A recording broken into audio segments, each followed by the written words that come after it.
आदरणीय प्रधानमंत्री महोदय, माननीय मंत्रीगण एवं सभी प्रतिभागीगण, शिक्षा अनुसंधान एवं कौशल विकास के माध्यम से आत्मनिर्भर भारत तथा इस हेतु की गई बजटीय घोषणाओं पर आधारित आज के वेबिनार में मैं आपका हार्दिक स्वागत करता हूं। माननीय प्रधानमंत्री जी, आपके मार्गदर्शन में 34 वर्षों के बाद देश को राष्ट्रीय शिक्षा नीति प्राप्त हुई, जिसका उद्देश्य शिक्षा, शोध, अनुसंधान एवं कौशल विकास में ट्रांसफॉर्मेटिव चेंज लाना है।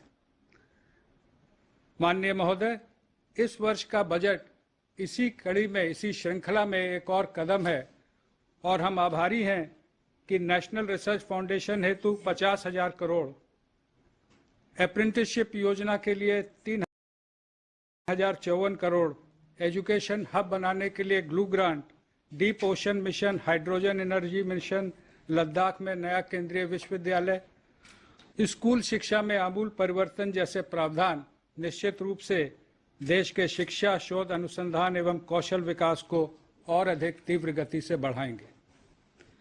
आदरणीय महोदय, आज के वेबिनार में देश के 350 से अधिक प्रमुख वैज्ञानिक, शिक्षाविद एवं उद्योग जगत, फिक्की, सीआईआई, एसोचैम, इनके प्रतिनिधि सीधे तौर पर जुड़े हुए हैं और अन्य यूट्यूब के माध्यम से बड़ी संख्या में विश्वविद्यालय, महाविद्यालय, स्कूल और कौशल विकास केंद्र भी अवलोकन कर रहे हैं, ताकि आपका मार्गदर्शन देश के कोने कोने में, विशेष रूप से दूरस्थ स्थानों तक पहुंचे और हम सभी आपके मार्गदर्शन का लाभ उठा सकें। इन्हीं शब्दों के साथ एक बार पुनः मैं आदरणीय प्रधानमंत्री जी का स्वागत करते हुए उनसे निवेदन करना चाहूंगा कि अपना मार्गदर्शन हम सभी को दें। आदरणीय प्रधानमंत्री जी। नमस्कार जी। एजुकेशन, स्किल, रिसर्च ऐसे अनेक महत्वपूर्ण क्षेत्रों से जुड़े हुए आप सभी महानुभावों का बहुत बहुत अभिनंदन। आज का ये मंथन ऐसे समय में हो रहा है जब देश अपने पर्सनल, इंटेलेक्चुअल, इंडस्ट्रियल टेम्परामेंट और टैलेंट को दिशा देने वाले पूरे इकोसिस्टम को ट्रांसफॉर्म करने की तरफ तेजी से बढ़ रहा है। इसे और गति देने के लिए आप सभी से बजट से पहले भी सुझाव लिए गए थे। नई राष्ट्रीय शिक्षा नीति के संबंध में भी देश के लाखों लोगों से विचार विमर्श करने का सौभाग्य मिला था और अब इसके इम्प्लीमेंटेशन के लिए हम सभी को साथ मिलकर चलना है। साथियों, आत्मनिर्भर भारत के निर्माण के लिए देश के युवाओं में आत्मविश्वास उतना ही जरूरी है। आत्मविश्वास तभी आता है जब युवा को अपनी एजुकेशन, अपनी नॉलेज, अपनी स्किल पर पूरा भरोसा हो, विश्वास हो। आत्मविश्वास तभी आता है जब उसको एहसास होता है कि उसकी पढ़ाई उसे अपना काम करने का अवसर दे रही है और जरूरी स्किल भी दे रही है। नई राष्ट्रीय शिक्षा नीति इसी सोच के साथ बनाई गई है। प्री नर्सरी से पीएचडी तक राष्ट्रीय शिक्षा नीति के हर प्रावधान को जल्द से जल्द जमीन पर उतारने के लिए अब हमें तेजी से काम करना है। कोरोना की वजह से अगर रफ्तार कुछ धीमी भी पड़ी थी, तो अब उसके प्रभाव से निकलकर हमें जरा गति बढ़ानी भी जरूरी है और आगे बढ़ना भी जरूरी है। इस वर्ष का बजट भी इस दिशा में बहुत मददगार सिद्ध होगा। इस वर्ष के बजट में हेल्थ के बाद जो दूसरा सबसे बड़ा फोकस है वो एजुकेशन, स्किल, रिसर्च और इनोवेशन पर ही है। देश के यूनिवर्सिटी, कॉलेज और R&D इंस्टीट्यूशंस को मैं बेहतर सिनर्जी आज हमारे देश के सबसे बड़ी जरूरत बन गई है। इसी को ध्यान में रखते हुए ग्लू ग्रांट का प्रावधान किया गया है, जिसके तहत अभी 9 शहरों में इसके लिए जरूरी मैकेनिज्म तैयार किए जा सके।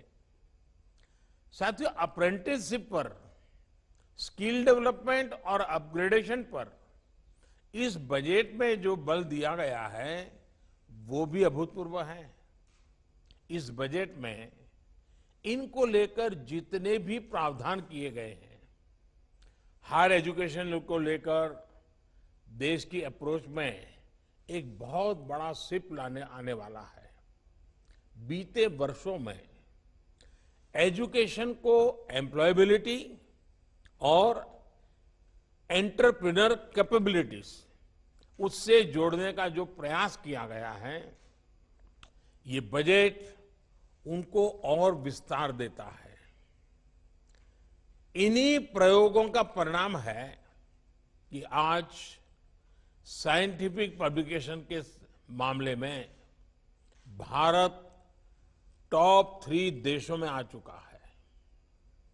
पीएचडी करने वालों की संख्या और स्टार्टअप का इकोसिस्टम के मामले में भी हम दुनिया में टॉप 3 में पहुंच चुके हैं।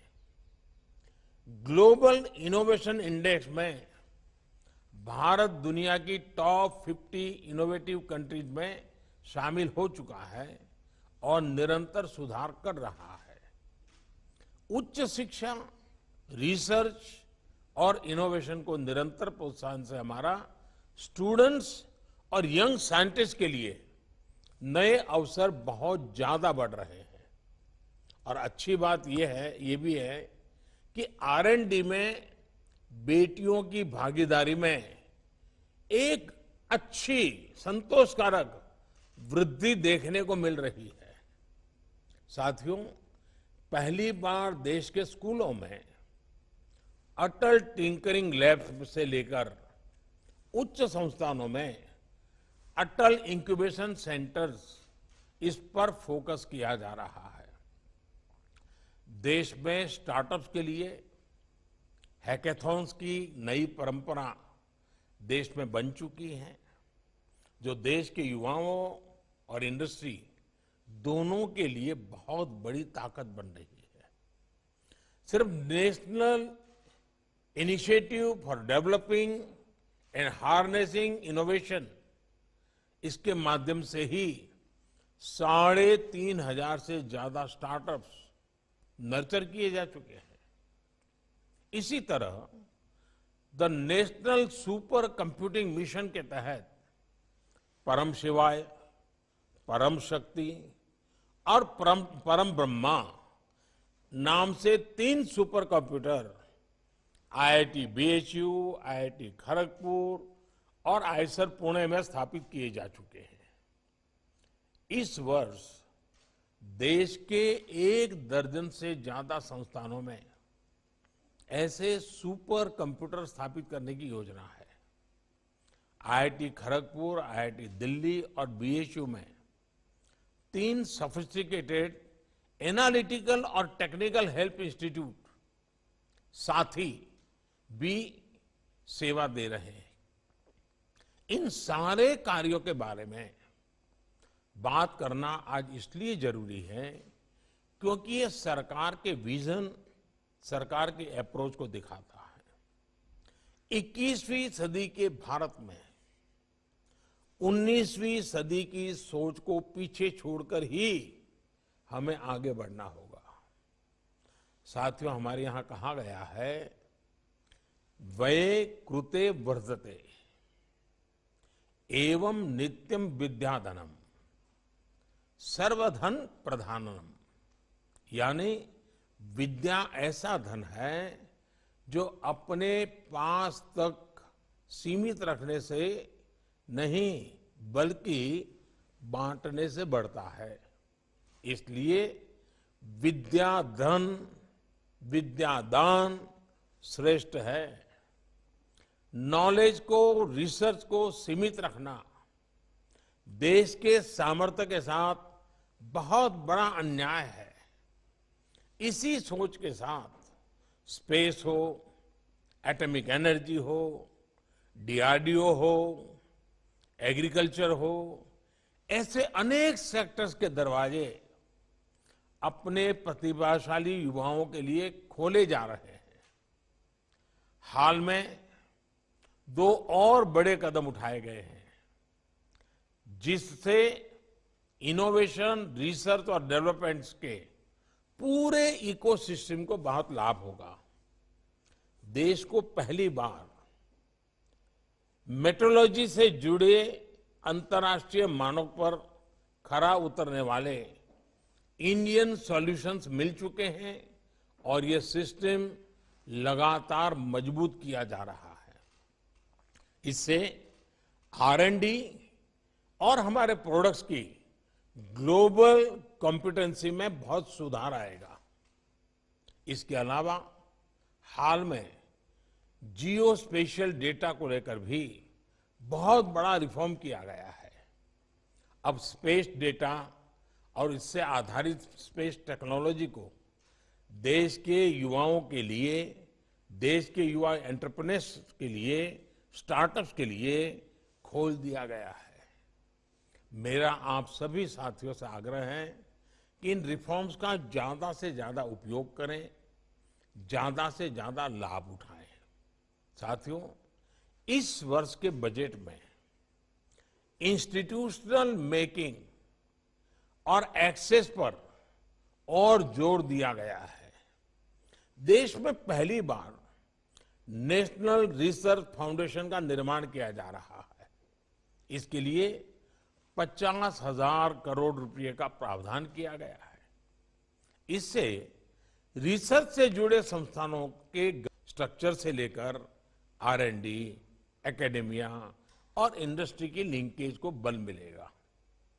बायोटेक्नोलॉजी से जुड़ी रिसर्च के लिए बजट में 100% से ज्यादा की वृद्धि सरकार की प्राथमिकताओं को दर्शाती है। साथियों, भारत के फार्मा और वैक्सीन से जुड़े रिसर्चर्स ने भारत को सुरक्षा और सम्मान दोनों दिलाया है। अपने इस सामर्थ्य को और सशक्त करने के लिए सरकार पहले ही 7 national institute of pharmaceutical education research को राष्ट्रीय महत्व के संस्थान घोषित कर चुकी है। इस सेक्टर में R&D को लेकर प्राइवेट सेक्टर की हमारी इंडस्ट्री की भूमिका बहुत प्रशंसनीय है। मुझे विश्वास है कि इस भूमिका का आने वाले समय में ज्यादा से ज्यादा विस्तार होगा।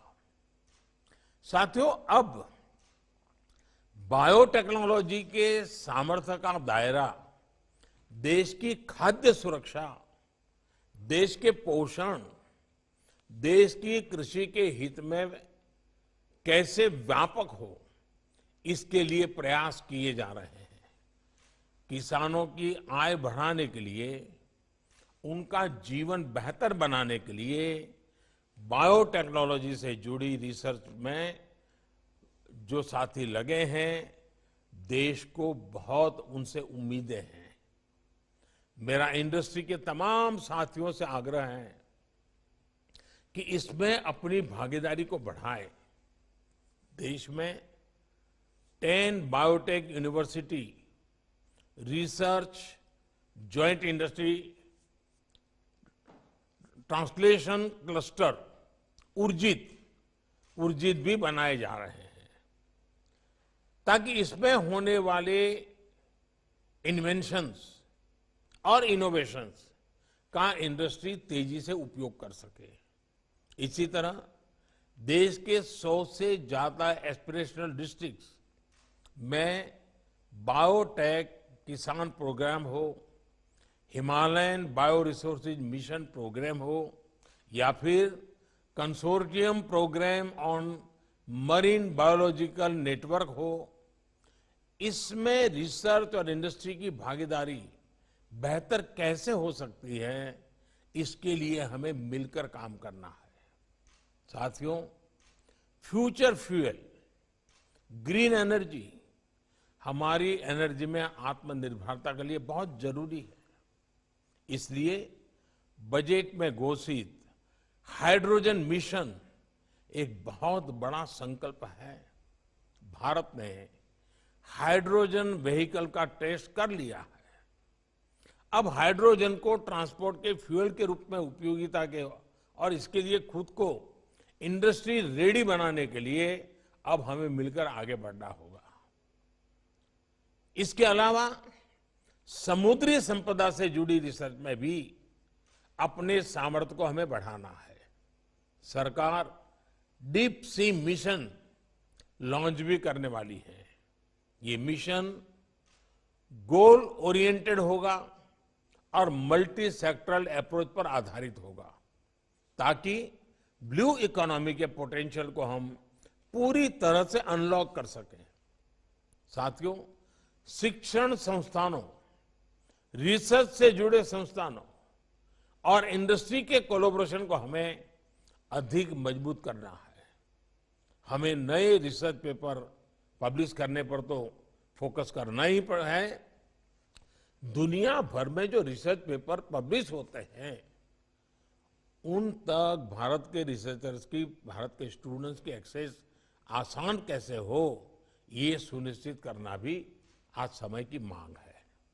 सरकार अपने स्तर पर इसको लेकर काम कर रही है, लेकिन इंडस्ट्री को भी इसमें अपनी तरफ से कंट्रीब्यूट करना है।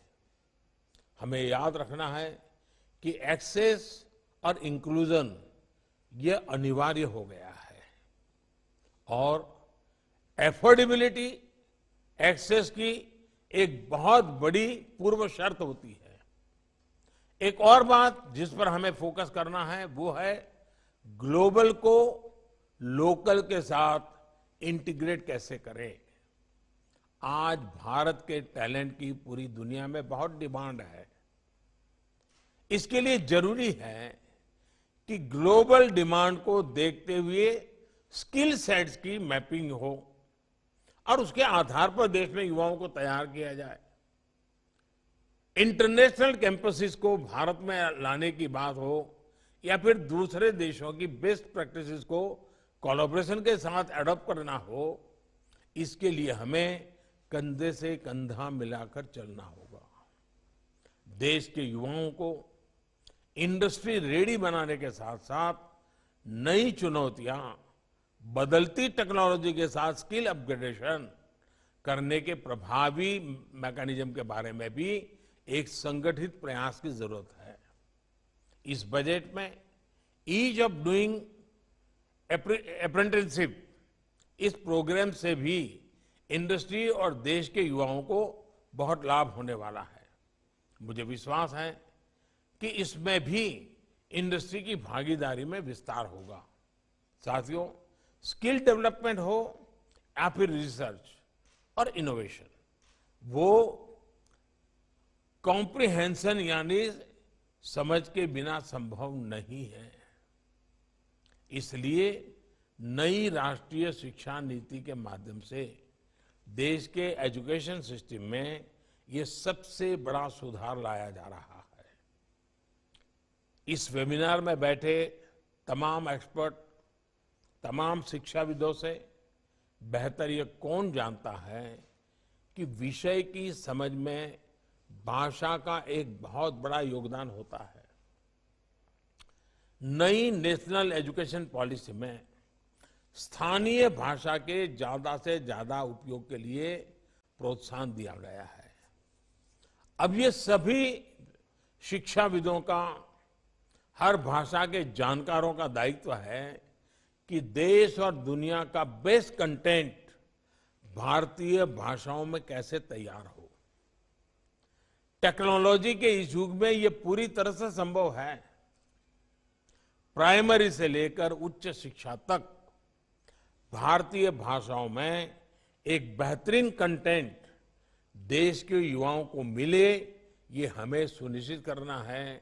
मेडिकल हो, इंजीनियरिंग हो, टेक्नोलॉजी हो, मैनेजमेंट हो, ऐसी हर एक्सपर्टाइज के लिए भारतीय भाषाओं में कंटेंट का निर्माण करना जरूरी है।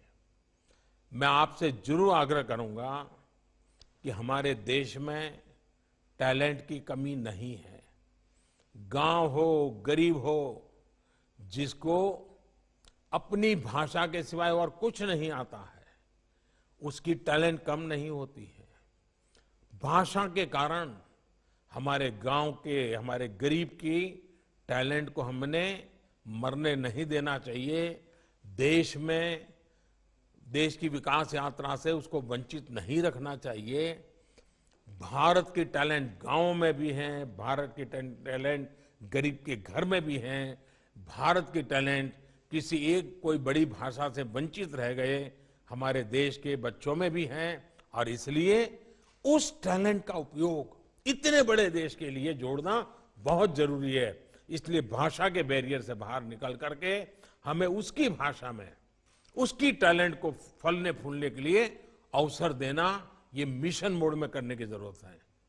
साथियों, बजट में घोषित नेशनल लैंग्वेज ट्रांसलेशन मिशन, इसके लिए ये बहुत प्रोत्साहन मिलेगा।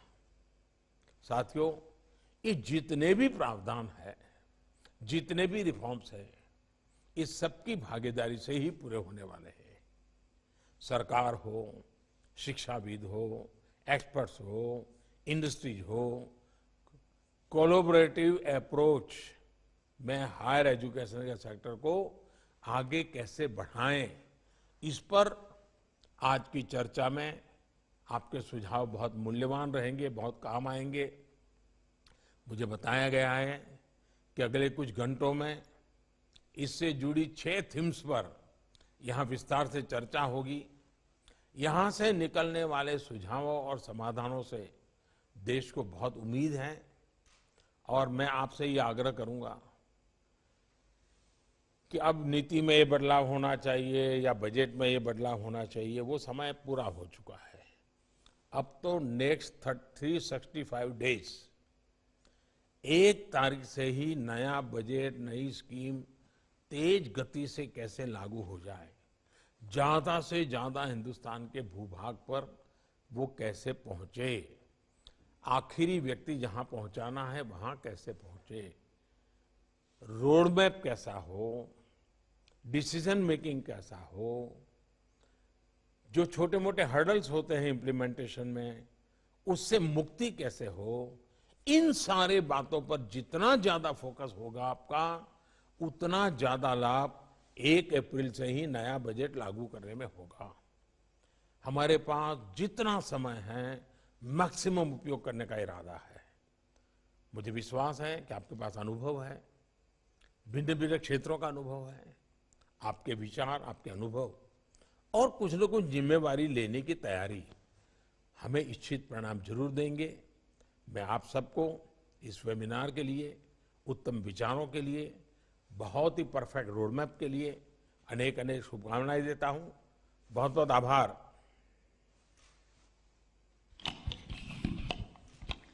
आदरणीय प्रधानमंत्री महोदय, आपके मार्गदर्शन हेतु हम सब आपका बहुत बहुत आभार व्यक्त करते हैं और विशेष रूप से महोदय, माननीय मंत्री जी, माननीय सचिवगण, अधिकारीगण, हम सब आपको विश्वास दिलाना चाहेंगे कि जो भी आपने मार्गदर्शन किया है उसके एक एक बिंदु को हम धरातल पर उतार करके इसी वर्ष में आपके समक्ष और देश के सभी लोगों के समक्ष उतार के दिखाएंगे।